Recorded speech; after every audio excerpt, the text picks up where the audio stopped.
মানুষ মনে করে না যে মমতা ব্যানার্জি পশ্চিমবঙ্গকে বাঁচাতে পারে। মমতা ব্যানার্জি পশ্চিমবঙ্গকে ধ্বংসের মুখে নিয়ে যেতে পারে, এটাই মানুষ মনে করে। রাজ্যে একটা ধর্মীয় মেরুকরণের ভোট চলছে, যেখানে মানুষ হয় হিন্দু নয় মুসলিম এই ভাগাভাগিতে ভোট হচ্ছে।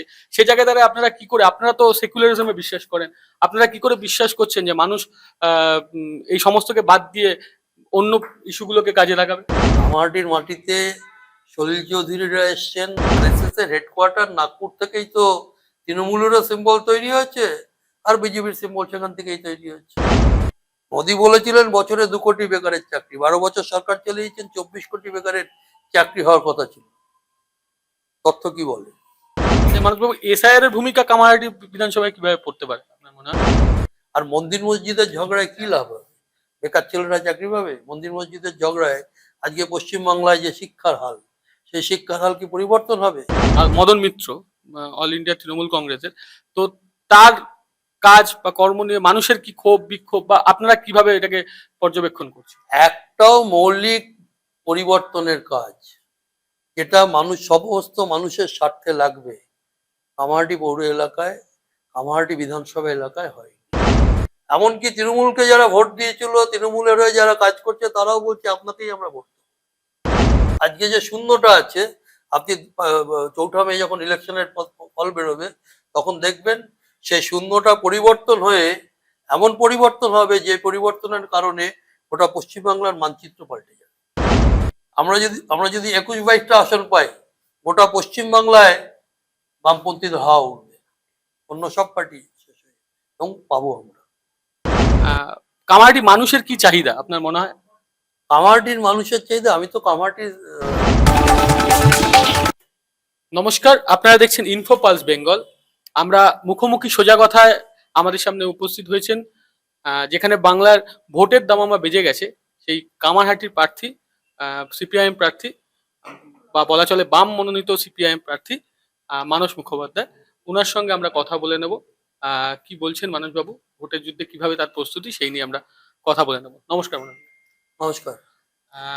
মানসবাবু, তো প্রার্থী আপনাদের ঘোষণা করলো, সেখানে সেখানে শিডিউল ছিল আমাদের।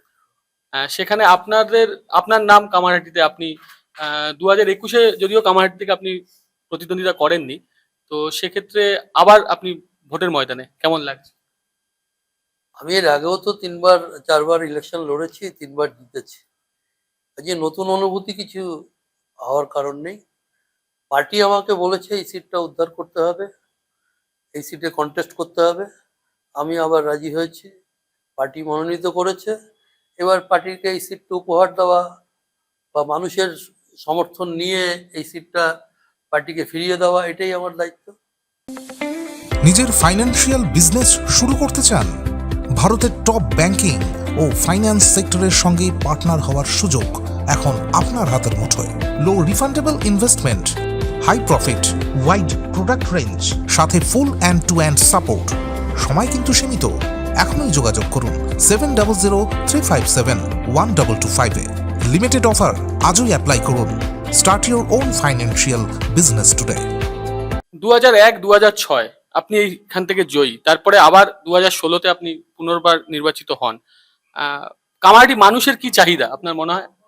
কামারহাটির মানুষের চাহিদা, আমি তো কামারহাটির সঙ্গে সয়েলের মানুষ, এখানেই জন্মেছি, এখানেই রাজনীতি করেছি, এখানেই বিভিন্ন সামাজিক সংগঠন তা নিয়ে মানুষের পাশে দাঁড়িয়েছি। মানুষ আমার চেনা মানুষ, মানুষ আমাকে বারবার আশীর্বাদ করেছে। এবার আমি নিশ্চিত আপনাদের বলতে পারি, কামারহাটি সিট আমরা ছাড়া, সিপিআইএম ছাড়া অন্য কোনো রাজনৈতিক দল জিততে পারবে। যেখানে আপনি এত আত্মবিশ্বাসের সঙ্গে বলছেন যে এই সিটটা বামপন্থীদের পক্ষেই যাবে, রায় দেবে মানুষ, বারবার আমরা দেখেছি যে রাজ্যে একটা ধর্মীয় মেরুকরণের ভোট চলছে, যেখানে মানুষ হয় হিন্দু নয় মুসলিম এই ভাগাভাগিতে ভোট হচ্ছে। সে জায়গায় দাঁড়িয়ে আপনারা কি করে, আপনারা তো সেকুলারিজমে বিশ্বাস করেন, আপনারা কি করে বিশ্বাস করছেন যে মানুষ এই সমস্তকে বাদ দিয়ে অন্য ইস্যুগুলোকে কাজে লাগাবে? কামারহাটিতে কখনো ধর্মনিরপেক্ষ শক্তির বাইরে কিছু হয়নি। কামারহাটিতে মুসলিমরা আছে, তারাও দাঙ্গা পছন্দ করে না, তারাও ধর্মের নামে ভাগাভাগি পছন্দ করে না। আবার কামারহাটিতে প্রচুর বাঙালি আছে, অবাঙালি হিন্দু আছে, তারাও কোনো ধর্মের নামে ভেদাভেদ চায় না। এটা কামারহাটির অতীত। ৯২ সালে যখন বাবরি মসজিদ ভেঙেছিল, তাই তারপরের যে ঘটনা, তার পরের ঘটনায় কামারহাটিতে কোনো ছোট ঘটনাও ঘটে। এটাই হচ্ছে কামারহাটির অতীত, এটাই হচ্ছে কামারহাটির ঐতিহ্য। কামারহাটির মাটিতে সলিল চৌধুরীরা এসছেন, তারা আইপিটিএ গড়ে তুলেছেন। কামারহাটির মাটিতে স্বাধীনতা আন্দোলনের সময় গঙ্গার এপারে গঙ্গার ওপারে তারা স্বাধীনতা আন্দোলনে অনুশীলন সমিতি বা বিভিন্ন দলের নামে তারা লড়াই করেছেন। পরবর্তীকালে কমিউনিস্ট আন্দোলনে এসছেন। আবার বিডি রোডের এপারে কলকারখানা ছিল, কলকারখানাকে ঘিরে কমিউনিস্ট পার্টি গড়ে উঠেছে। কামারহাটির এর ব্যাপারে, কামারহাটিতে এখানে এই ধরনের ভাবনা মানুষকে প্রভাবিত করে না। আর মন্দির মসজিদের ঝগড়ায় কি লাভ হবে? বেকার ছেলেরা চাকরি পাবে? মন্দির মসজিদের ঝগড়ায় আজকে পশ্চিমবাংলায় যে শিক্ষার হাল, সেই শিক্ষার হাল কি পরিবর্তন হবে? আজকে ছেলে মেয়েদের কাছে, মানুষের কাছে প্রধান দাবি হচ্ছে আমার ছেলেটা, আমার মেয়েটা কাজ পাবে। নিজের ফাইন্যান্সিয়াল বিজনেস শুরু করতে চান? ভারতের টপ ব্যাংকিং ও ফাইন্যান্স সেক্টরের সঙ্গে পার্টনার হওয়ার সুযোগ এখন আপনার হাতের মুঠোয়। Low refundable investment, high profit, wide product range, সাথে full end to end support. সময় কিন্তু সীমিত। এখনই যোগাযোগ করুন 7003571225 লিমিটেড অফার আজই অ্যাপ্লাই করুন। Start your own financial business today. আচ্ছা, মানসবাবু, আপনি বলবো যে এখনকার যে বিধায়ক ছিলেন মদন মিত্র, অল ইন্ডিয়া তৃণমূল কংগ্রেসের, তো তার কাজ বা কর্ম নিয়ে মানুষের কি ক্ষোভ বিক্ষোভ, বা আপনারা কিভাবে এটাকে পর্যবেক্ষণ করছেন? একটাও মৌলিক পরিবর্তনের কাজ যেটা সমস্ত মানুষের স্বার্থে লাগবে, কামারহাটি পৌর এলাকায়, কামারহাটি বিধানসভা এলাকায় হয়নি। সাগর দত্ত হসপিটাল আমাদের সরকারের আমলে হয়েছে। এই যে দেখছেন ব্রিজ, বেলুড়ি ওভার ব্রিজ, আমাদের সরকারের আমলে হয়েছে। যে কটা স্কুল কলেজ, সব আমাদের আমল হয়েছে। উনি হই হই করেছেন, এখানে গেছেন, ওখানে গেছেন, করেছেন। বেশ কিছু লোকজন রাস্তায় নামিয়েছেন গোলমাল করার জন্য, সব করেছেন। কিন্তু বেসিক ডেভেলপমেন্টের জন্য, বেসিক ডেভেলপমেন্ট বলতে যা বোঝায়, একটা নতুন কলেজ হওয়া, একটা নতুন স্কুল হওয়া, একটা কারখানা হওয়া, কোনো কারখানা হয়নি। বরং কারখানা যেগুলো ছিল সেগুলো সব বন্ধ হয়ে গেছে। ইন্ডিয়া ফয়েলস, উইমকো কারখানা, আমাদের পানামা ব্লেড বলে যেটা পরিচিত, সেই পানামা ব্লেড বন্ধ হয়ে যাওয়া, ইমামি, যেটা আগে হিমানি ছিল, সেই ইমামি কারখানা বন্ধ হয়ে যাওয়া, কারখানার জমিতে বেদখল হওয়া, কারখানার জমিতে বিভিন্ন ব্যক্তিগত স্বার্থে ব্যবহার, এই তো হচ্ছে এর বাইরে তো কিছু হয়নি। আচ্ছা মানসবাবু, মদন মিত্র যিনি এখানকার বিধায়ক ছিলেন, উনারটা একটা আলাদাই পাবলিকের মাঝে একটা আলাদা ক্রেজ আছে, যে উনি সবসময় একটা পরিচিত মুখ, মানুষ ওনাকে আলাদা রকম, উনি সিনেমা করছেন, ওনার একটা আলাদা ক্রেজ আছে। তার সঙ্গে সঙ্গে শাসক দল, রাজ্যের শাসক দল মমতা বন্দ্যোপাধ্যায় বলেন যে উনি যেখানে দাঁড়ান, যেই দাঁড়াক উনি সব সিটের প্রার্থী। সেখানে আপনার লড়াইটা সহজ হবে? আজকে কি সেই অবস্থা আছে? আজকে কি মমতা ব্যানার্জি সেটা বলতে পারবেন যে আমি সব আসনে প্রার্থী? তা না হলে, তাই যদি হতো, গতকাল নির্বাচন ঘোষণার আগে 10 মিনিট আগে, 15 মিনিট আগে যে সমস্ত কথা উনি প্রতিশ্রুতি উনি দিলেন, কোন হাল হলে পরে একজন মুখ্যমন্ত্রী তার আগে মুয়াজ্জেমদের ভাতা, পুরোহিতদের ভাতা বাড়ায়, আর হঠাৎ করে বলে আমি সরকারি কর্মচারীদের দিয়ে দেবো। এটার থেকে যে বোঝা যায় উনি কোন জায়গায় আছেন। এখন উনি বলতে পারবেন না, সততার প্রতীক লেখাটা এখন আর থাকে না। কাজে সেই সময় উনি যা বলেছিলেন, মানুষ ভেবেছিল আমাদের কিছু ভুল ত্রুটি দুর্বলতা ছিল, সেই কারণে আমাদের বিরুদ্ধে ভোট দিয়েছিল। কিন্তু আজকে সে কথা উনি বলতে পারবেন না, আজকে সে জায়গায় নেই। মানুষ মনে করে না যে মমতা ব্যানার্জি পশ্চিমবঙ্গকে বাঁচাতে পারে, মমতা ব্যানার্জি পশ্চিমবঙ্গকে ধ্বংসের মুখে নিয়ে যেতে পারে, এটাই মানুষ মনে করে। আজকে ওনার এই বলার হিম্মত নেই যে সব জায়গায় আমি প্রার্থী। তাহলে সব জায়গায় যদি উনি প্রার্থী হন, তাহলে বাকিরা কেউ না, একটাই পোস্ট। সেটা তো কার্যত তারা বলেন যে, তাহলে লোকে সব জায়গায় উনি যদি প্রার্থী হবেন, তাহলে বাকিদের কাজ কি? বাকিদের কাজ লুটপাট করা, বাকিদের কাজ কিছু লোকজন তৈরি করে তাদেরকে দিয়ে মারদাঙ্গা করা। এটা তো উনি অ্যাডমিট করছেন।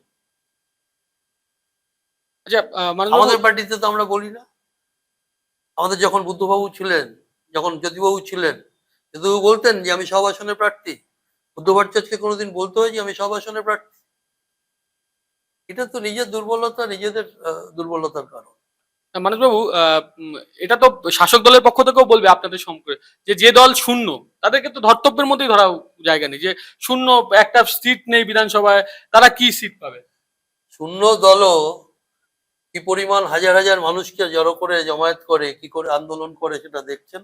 আর আজকে আজকে যে শূন্যটা আছে, আপনি ৪ঠা মে যখন ইলেকশনের ফল বেরোবে তখন দেখবেন সেই শূন্যটা পরিবর্তন হয়ে এমন পরিবর্তন হবে যে পরিবর্তনের কারণে ওটা পশ্চিমবাংলার মানচিত্র পাল্টে যাবে। আচ্ছা, যেটা আমরা আরেকটা জিনিস দেখলাম, আমি তো বলছি এই কামারটি শূন্য তো প্রথম ভাঙবে কামারটি দিয়ে। আচ্ছা, কামারটিতেই তো শুরু হবে। মানে আপনি নিশ্চিত এই সিটটা জয়লাভ 100% এখানকার, আমি এখানকার মানুষকে চিনি, মানুষ এখানে আমাকে চেনে। আমাকে গিয়ে পরিচয় দিতে হবে না যে আমি মানস মুখার্জি প্রার্থী হয়েছি। ইতিমধ্যেই যেভাবে ফোন পাচ্ছি, ইতিমধ্যেই মানুষের যেভাবে উৎসাহ আসছে তাতে বুঝতে পারছি তো। এমনকি তৃণমূলকে যারা ভোট দিয়েছিল, তৃণমূলের হয়ে যারা কাজ করছে তারাও বলছে আপনাকেই আমরা ভোট দেব। নিজের ফাইন্যান্সিয়াল বিজনেস শুরু করতে চান? ভারতের টপ ব্যাংকিং ও ফাইন্যান্স সেক্টরের সঙ্গে পার্টনার হওয়ার সুযোগ এখন আপনার হাতের মুঠোয়। Low refundable investment, high profit, wide product range, সাথে full end to end support. সময় কিন্তু সীমিত। এখনই যোগাযোগ করুন 7003571225 লিমিটেড অফার আজই অ্যাপ্লাই করুন। Start your own financial business today. রাজ্যের প্রধান বিরোধী শক্তি তো এখন বিজেপি, সিপিএম কে সেভাবে মানুষ দেখে না, তো আপনার সেখানে মনে হচ্ছে বিজেপি কতটা এফেক্ট? আপনি ৪ঠা মের পরে, ৪ঠা মে ভোটের রেজাল্ট বেরোনোর পরে আমার কাছে আসবেন, আপনি দেখবেন পশ্চিমবাংলার মানচিত্র পাল্টে গেছে। আমরা যদি ২১-২২টা আসন পাই, গোটা পশ্চিমবাংলায় বামপন্থীদের হাওয়া উঠবে, অন্য সব পার্টি শেষ হয়ে যাবে। এবং পাবো আমরা, আচ্ছা, কামারহাটি পাবো, উত্তর দমদম পাবো, বরানগর পাবো, আপনি মিলিয়ে নেবেন। এখানে বসে বলে দিলাম, তারপরে গোটা পশ্চিমবঙ্গের ইতিহাস পরে বলবো। আমি তো আজকের দিনের লোক না। আমাদের এখানকার পার্টি হচ্ছে কমিউনিস্ট পার্টি ১৯৩৮ সালে তৈরি হয়েছে। ১৯৩৮ সালে কামারহাটির কমিউনিস্ট পার্টি সর্ববৃহৎ রাজনৈতিক দল ছিল। আপনি এর মধ্যে বললেন বরাহনগর, আপনি আসনটার কথা বরানগর তো, আমি তো নিজে বরানগরের ভোটার। হ্যাঁ, তো বরাহনগরের আমাদের এই কামারহাটি পৌর এলাকা অঞ্চলের 4টে ওয়ার্ড, সেই 4টে ওয়ার্ড বরানগরের মধ্যে ঢুকেছে। আর বাকি 31টা ওয়ার্ড নিয়ে কামারহাটি কনস্টিটিউয়েন্সি। বরাহনগরে তো লাস্ট আমরা উপনির্বাচনে দেখলাম সেখানে বামেরা তৃতীয় তো কামারহাটিতেও তৃতীয়। আপনি উপনির্বাচনে দেখেছেন, কিন্তু 2021-এর নির্বাচনেও তো বামেরা তৃতীয়। আমি কোন ভরসায় বলছি বামেরা প্রথম হবে? এই আত্মবিশ্বাসটা কি? মানুষকে চিনি তো, মানুষের কাছে যাচ্ছি তো, অনেকদিন আগে থেকেই মানুষের কাছে যাওয়া শুরু করেছি। মানুষ বলছেন তো যে আপনাদেরই দরকার। কারণ যে নৈরাজ্যের মধ্যে মানুষ আছে, যে অশান্তির মধ্যে আছে, যে তোলাবাজদের পাল্লায় মানুষ পড়েছে, সেই তোলাবাজদের রাজত্ব মানুষ পরিবর্তন করতে চায়। আর বিজেপি বলছেন, একই জায়গা থেকে তো আরএসএস এর হেডকোয়ার্টার নাগপুর থেকেই তো তৃণমূলেরও সিম্বল তৈরি হয়েছে, আর বিজেপির সিম্বল সেখান থেকেই তৈরি হয়েছে। তা নাহলে কি আরএসএস বলে যে মমতা ব্যানার্জি মা দুর্গা? কেন বলে? আচ্ছা মানুষবাবু, আপনি এখানে যেমন প্রার্থী হচ্ছেন, আপনি নিশ্চিত হচ্ছেন যে আপনি এখান থেকে জয়ী হবেন। মানুষদের জন্য আপনি কি করতে চান, মানে আগামী 5 বছর জিতে আপনি কি করতে চান? সবচেয়ে বড় কাজ হচ্ছে এখানে কলকারখানার জমিতে, অনেকগুলো কারখানা যেগুলো বন্ধ হয়েছে এই সময়, সেই কারখানার জমিতে কোথাও ইন্ডাস্ট্রি করা, কোথাও ইন্ডাস্ট্রিয়াল কমপ্লেক্স করা। ইতিমধ্যেই মুখ্যমন্ত্রীকে 2-3টা জমি নিয়ে আমি চিঠি দিয়েছি। যখন 16 সালে ছিলাম তখনও চিঠি দিয়েছি, কিছুই করেননি। Industrial land, Barrackpore sub division হচ্ছে, ব্যারাকপুর মহকুমা হচ্ছে শিল্পাঞ্চল। সেই শিল্পাঞ্চলে যদি কারখানা না হয়, আপনি মেদিনীপুরে গিয়ে কারখানা করবেন? বিটি রোডের উপর যে জমিগুলো পড়ে রয়েছে, সেই জমিগুলোর উপর যদি কারখানা হয়, কত সহজে কারখানা তৈরি করার জন্য মালিকরা চলে আসবে। আপনি বলুন না, এই গোটা 11 সাল থেকে আজ পর্যন্ত মমতা ব্যানার্জি একটা কারখানার ফিতে কেটেছে এই ছবি দেখাতে পারবেন? তা কি হবে? উনি তো কাজ দেবেন বলে সরকার করেছিলেন, এখন বলছে তেলে ভাজা ভাজলেও তো অনেক কাজ হয়।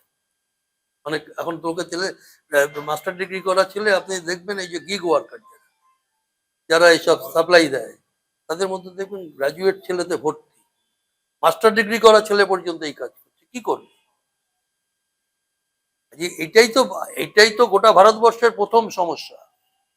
মোদী বলেছিলেন বছরে 2 কোটি বেকারের চাকরি, 12 বছর সরকার চালিয়েছেন, 24 কোটি বেকারের চাকরি হওয়ার কথা ছিল। তথ্য কি বলে? মমতা ব্যানার্জি বলেছিলেন চাকরিতে ভরিয়ে দেবো। কোথায়? যাও কিছু চাকরি দিয়েছিলেন তাও দুর্নীতির দায়ে শিক্ষামন্ত্রী জেলে। ভাবতেই লজ্জা লাগে। শিক্ষামন্ত্রী, বিশ্ববিদ্যালয়ের উপাচার্য, তারা সব জেলে। তো ওই উপাচার্যের সার্টিফিকেট নিয়ে তো ছেলেমেয়েরা যাবে অন্য অন্য স্টেটে, গুরুত্ব পাবে? আপনি নিজে ভাবুন। নিজের ফাইন্যান্সিয়াল বিজনেস শুরু করতে চান? ভারতের টপ ব্যাংকিং ও ফাইন্যান্স সেক্টরের সঙ্গে পার্টনার হওয়ার সুযোগ এখন আপনার হাতের মুঠোয়। Low refundable investment, high profit, wide product range, সাথে full end to end support. সময় কিন্তু সীমিত।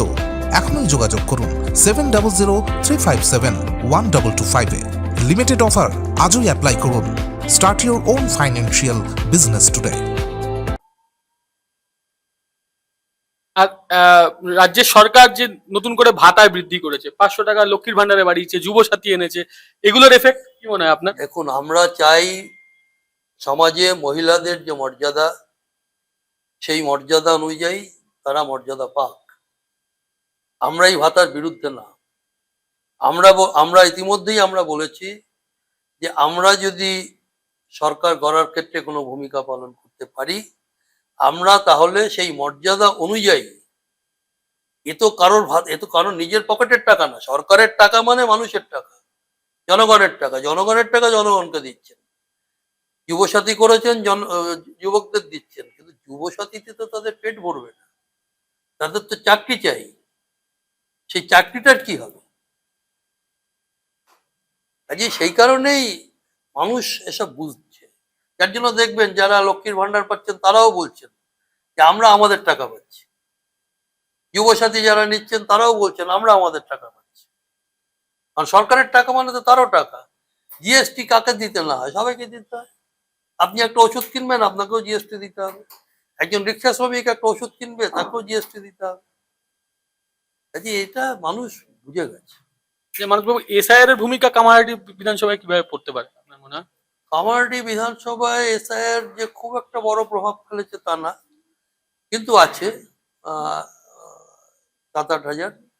এবং আমরা আশা করি যে নির্বাচনী নোটিফিকেশন যেদিন হবে তার আগে সেটা ক্লিয়ার হবে। ইতিমধ্যেই আমরা শুনছি যে নির্বাচনী কমিশনের দপ্তরের লোকেরা তারা বলছেন যে বেশিরভাগটাই হয়ে যাবে, শতকরা 60 ভাগ 70 ভাগ। যাদের একেবারেই কোনো কাগজপত্র নেই তাদের তো হয়তো আটকে যেতে পারে, কিন্তু নির্বাচন কমিশনকে দায়িত্ব নিতে হবে।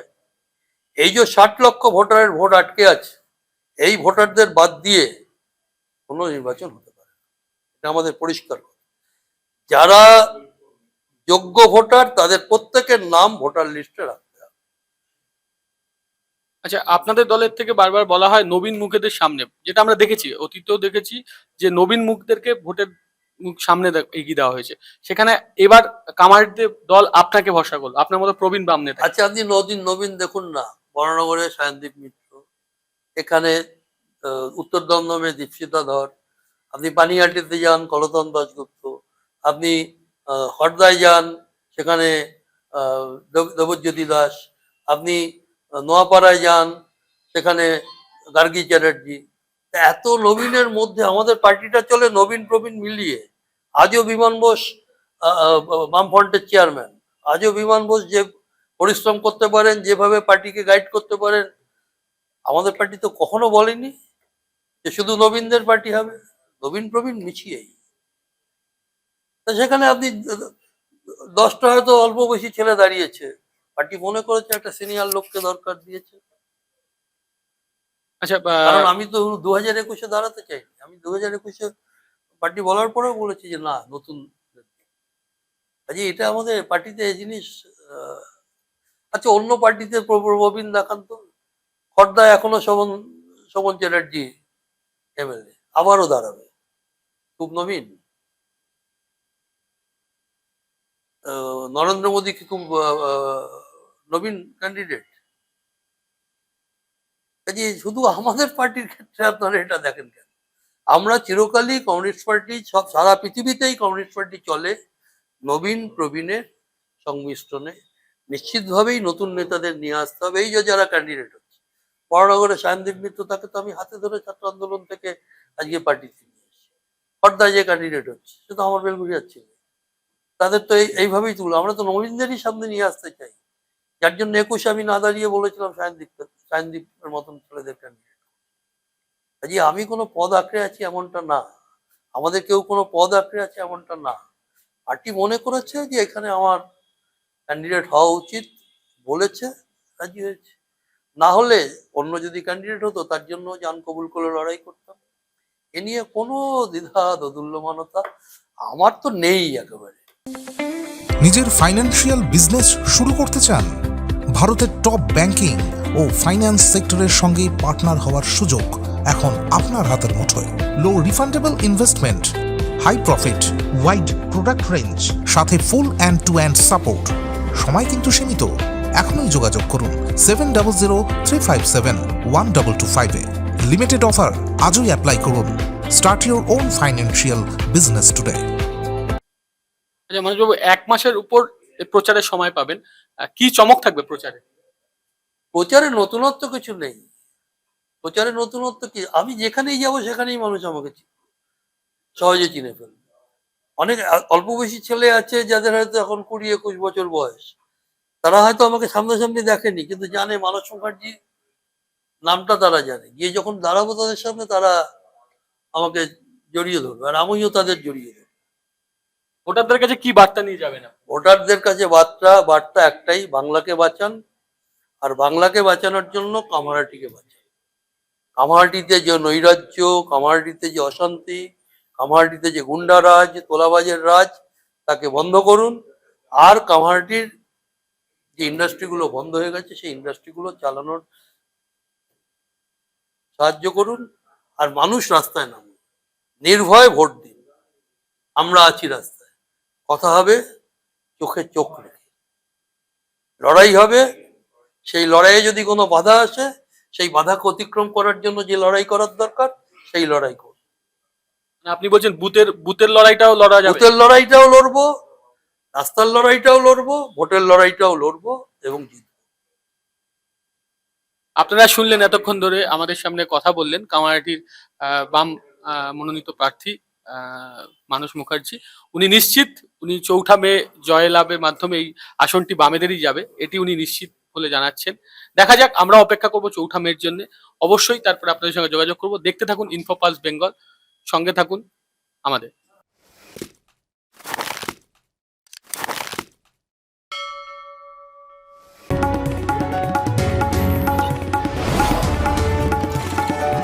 আপনারা দেখছেন ইনফোপালস বেঙ্গল, সত্যের স্পন্দন, বাংলার কণ্ঠ।